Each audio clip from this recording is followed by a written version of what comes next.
Senator, one doesn't need to agree with every one of your positions to find your overall candidacy very intriguing. But you may walk into the White House inheriting a pretty dire global economic scene. Yes. Going to the first question about breaking out of the political partisanship, do you instinctively have an understanding that you need a robust business environment and a competitive, globally competitive tax environment in order to afford the sort of social transformation that you have as Pinterest mountain? No, instinctively, I think we should lock up all the business people. Robespierre is my model. That's not the right answer.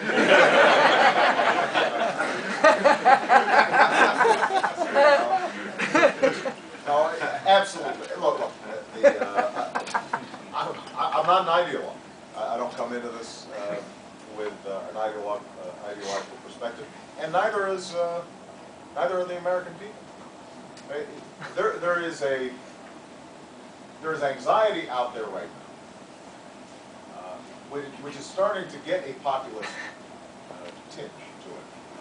But that's primarily because if you look at over the last 2 decades, the problem is that the economy's been out of balance. People don't resent the rich, and they don't resent business.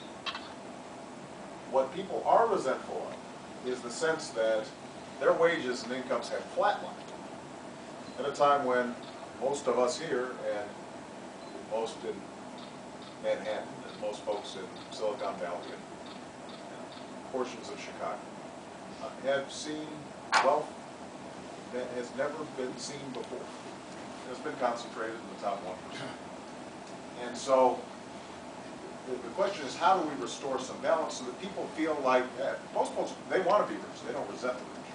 They would love to start businesses, they don't want to, and they value their employment opportunities. And they recognize that business is the generator of jobs. What they're hoping for is that they are able to be part of that prosperity. And I think that's where we've gotten off track in our economy. So here's what I would do. I want to invest in their education and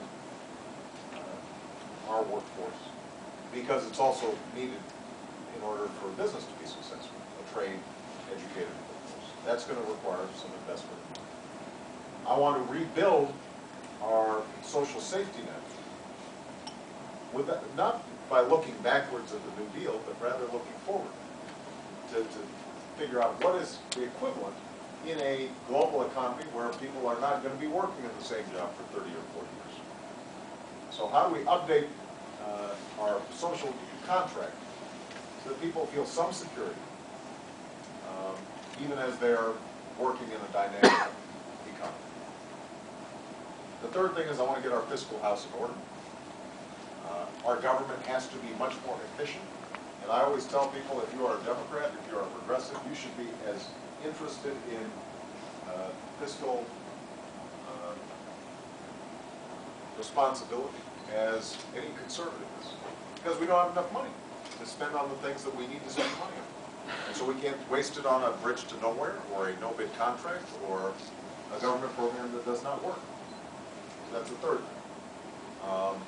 And with respect to the tax system, I want a modest shift that restores some balance. So, I mean, I will tell you that if you are in the top 1%, if you're making more than $250,000 a year, your marginal rate will go back to where it was under Bill Clinton. That is something that I think all of us can afford, who are in that category. And by doing that, we can then pay for some of these things in a responsible way, as opposed to charging the credit card in the name of our children and borrowing $1 trillion from China, which is not contributing to the overall climate of global stability.